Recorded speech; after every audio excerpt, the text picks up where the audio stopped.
নমস্কার, আমার ইউটিউব পরিবারকে সুমির রান্নাঘরে স্বাগত জানাই।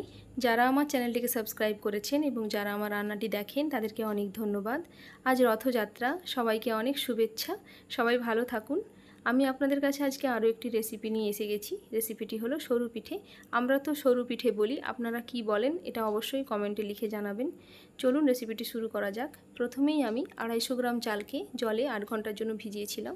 তারপর ওটাতে হাফ কাপ জল দিয়ে একটা ব্যাটার বানিয়েছি। এবার ওতে আরও 2 কাপ মতো জল দিয়ে আমি ওটাকে পাতলা করে নেব।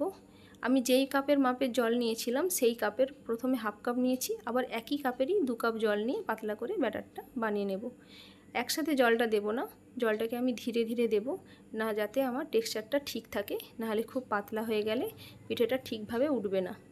এবার ওটাতে আমি দিয়ে দেবো 1.5 টিস্পুন নুন। ওটাকে ব্যাটারের সাথে ভালো করে মিশিয়ে নেব।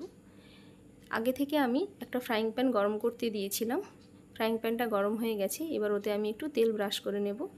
আজকে আমি তেলটা বোলানোর জন্য যেটা ইউজ করছি সেটা হয়তো অনেকেই চেনেন, তবুও বলছি, কলা পাতার যে ডাঁটা থাকে সেটা, তার মুখটা একটু আমি থেতলে নিয়েছি। এটা একটাই কারণ এতে প্যানের যে টেম্পারেচারটা ব্যালেন্স করে রাখে। আমার মনে হয় প্রাকৃতিক জিনিসগুলো কোনো না কোনো কাজে লাগে বলেই আগেকার মা ঠাকুমারা এগুলো ব্যবহার করতেন।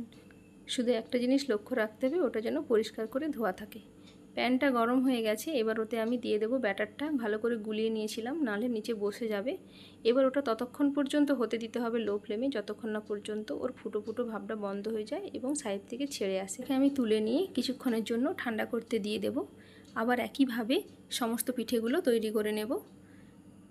এটাতে নারকেলও দেওয়া যায়, কিন্তু আমি আজকে নারকেল না দিয়েই বানাচ্ছি। আমার বাচ্চারা নারকেল না দিয়ে পছন্দ করে, তাই আমি এইভাবে বানালাম। আপনারা চাইলে এতে নারকেল গুঁড়ো অ্যাড করে বানাতে পারেন। এটাকে দুধ, গুড়, চিনি দিয়ে খুবই দারুণ লাগে খেতে। বন্ধুরা, রেসিপিটি যদি ভালো লেগে থাকে লাইক করে দেবেন, চ্যানেলটিকে সাবস্ক্রাইব করে দেবেন এবং কমেন্টে জানাবেন কেমন হলো। ভালো থাকবেন, সুস্থ থাকবেন। দেখা হচ্ছে পরের রেসিপিতে।